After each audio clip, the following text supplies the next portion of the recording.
جی بیٹا، بسم اللہ الرحمن الرحیم۔ 9th کلاس ہم نے اپنے کل کے لیکچر میں ایک سبق کا آغاز کیا۔ یہ تو 10th والے لگ رہے ہیں۔ اچھا، ایک سبق کا ہم نے آغاز کیا تو بیٹے اس سبق میں ہم نے کیا ٹاپک شروع کیا ہوا ہے جی؟ کلیم اور ظاہر دار بیگ۔ اچھا، کون تھا بیٹے؟ باپ کا نام کیا تھا بولیے ذرا؟ نسو۔ خواب کس نے دیکھا تھا؟ نسو نے۔ اور اس کے بیٹے کا نام کیا ہے؟ کلیم ہے۔ اور وہ جب باپ خواب دیکھ لینے کے بعد اس کو نصیحتیں کرتا ہے کہ تم یو مسٹ بی بننگ دا پتر آف بندہ اینڈ ہوئنگ ٹھیک ہے۔ تو جب اسے نصیحت کرتا ہے تو وہ نصیحت قبول نہیں کرتا اور وہ گھر چھوڑ کر چلا جاتا ہے کس کے پاس؟ تو پہلا جو دھچکا اسے لگتا ہے وہ یہ لگتا ہے کہ جس گھر کا ظاہر دار بتایا کرتا تھا وہ گھر اس کا نہیں ہوتا، اور وہ اس مکان کے بیک سائڈ پر ایک پرانے سے گھر میں رہ رہا ہوتا ہے۔ وہ جاتا ہے تو جا کر اس کا دوست یہ گیا ہوتا ہے کس نیت سے؟ اس کے پاس ہی رہوں گا، لیکن وہ کہتا ہے کہ میں چلتا ہوں تمہارے۔ وہ نے کہا جی جانا کہاں ہے؟ میں تو آپ کے پاس رہنے کے لیے آیا ہوں۔ اس نے کہا اچھا پھر وہ مسجد میں جا کے رہ لو۔ تو وہ مسجد میں رات ٹھہرتا ہے، اور ذرا اس مسجد کا جو نقشہ تھا وہ بھی آپ لوگوں کو یاد ہے کیسا تھا؟ کیا کن کی آواز آ رہی تھی اس میں سے؟ چمگادڑوں کی ہیں، اور اس کی جو نیچے فرش تھا وہ بیٹ اس میں موجود تھی، وہ مطلب فرش ہی بن گیا ہوا تھا۔ اور سناٹا کافی دیر کے بعد آیا، ٹھیک ہے؟ کون بیٹا؟ ظاہر دار بے کافی دیر کے بعد آیا، اور اس نے آ کے بتایا کہ میں اس لیے لیٹ ہو گیا کہ میری جو بیگم ہے اس کو کیا ہو گیا ہے؟ اس کی ہارٹ کا ایشو ہو گیا ہے، اور بڑے عرصے سے وہ بیمار ہے، تو میں ابھی اس کو غشی آ گئی تھی، بے ہوش ہو گئی تھی، تو اس وجہ سے میں لیٹ آیا ہوں۔ یہاں تک ہم نے پڑھ لی۔ پھر اس نے بیٹے پوچھا کہ تم آئے کیوں ہو؟ اس وقت رات کو کیوں آئے ہو؟ تو اس نے پھر جواب دیا۔ کیا جواب دیا تھا بیٹے؟ یہ جو آخری لائن کل ہم نے پڑھی تھی، کلیم نے باپ کی طلب، اپنا انکار، بھائی کی التجا، ماں کا اصرار، تمام ماجرا کہہ سنایا۔ یہاں تک بیٹے ہم نے بات کل کر لی۔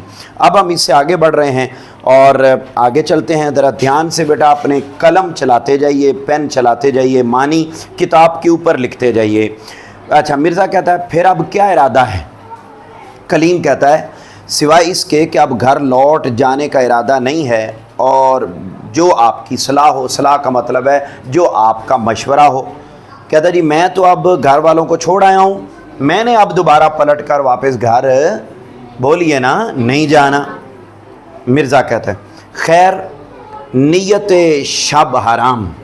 بیٹے نیت شب حرام کا مطلب ہے معلوم نہیں، معلوم نہیں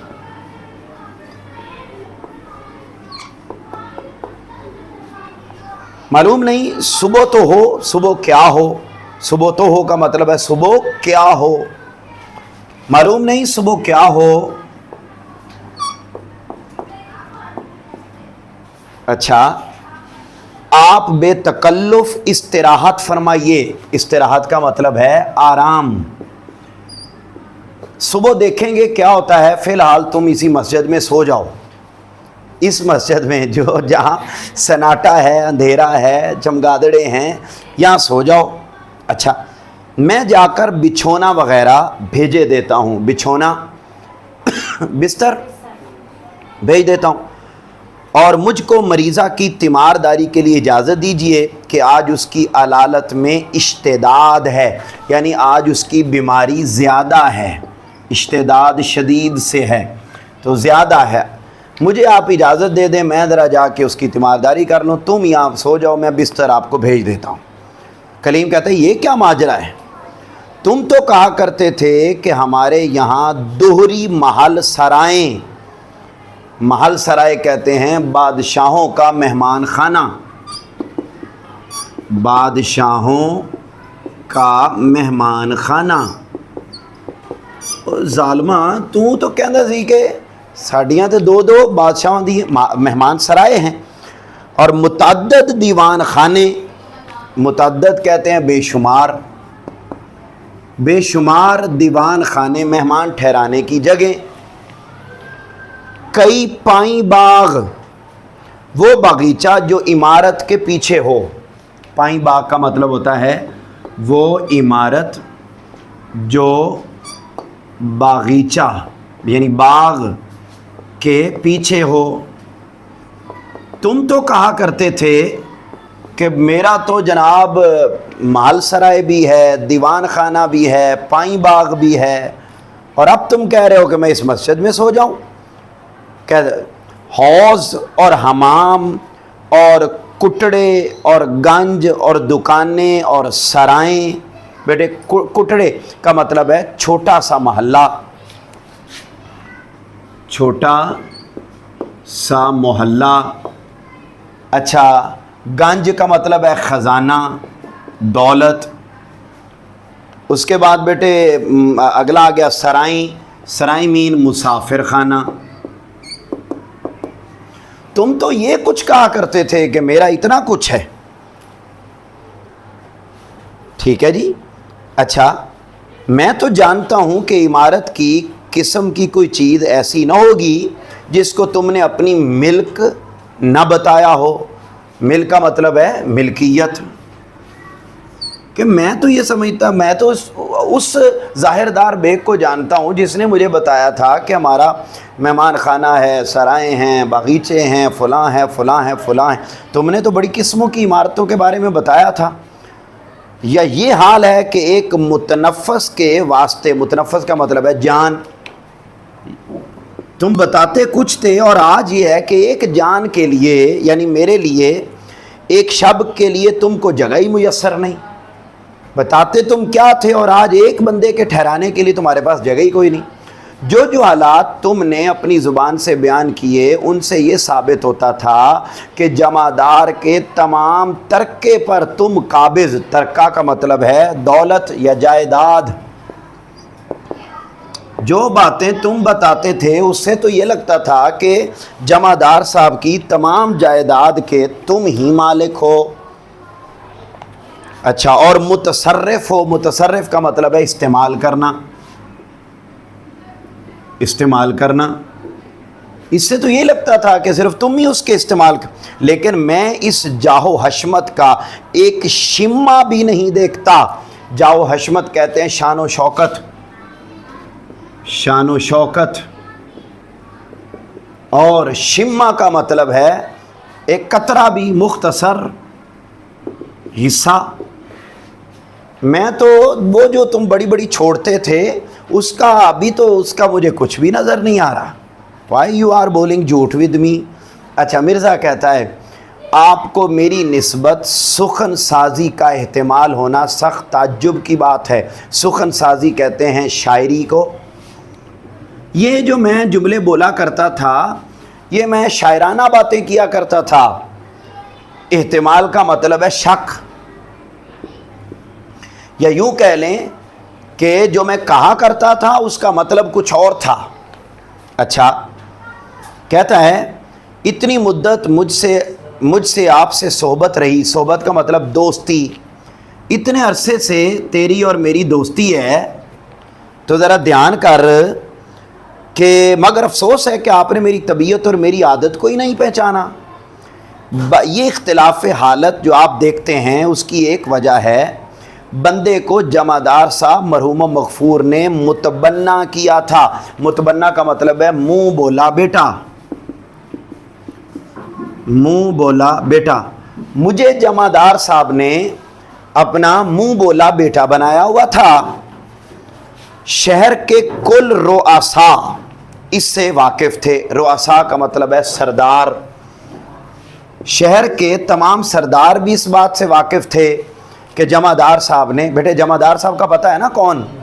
اوکے. اچھا, ان کے انتقال کے بعد لوگوں نے اس میں رخنہ اندازیاں کی. رخنہ اندازیاں کا مطلب ہے رکاوٹیں. اب بیٹے اس نے کہانی بنا کے نا, اب اس کو کہانی ایک نئی سنا رہا ہے اور اس کو کہہ رہا ہے کہ وہ جو میں بتاتا تھا وہ میں بھی ٹھیک بتاتا تھا, لیکن جب فوت ہو گئے جمعدار صاحب تو وہ چونکہ مجھے اپنا بیٹا اور وارث کہا کرتے تھے, جب وہ فوت ہو گئے تو علاقے کے جتنے بھی سردار تھے انہوں نے اس راستے میں رکاوٹیں پیدا کرنا شروع کر دیں. اور کیا کیا آگے ذرا سنیں.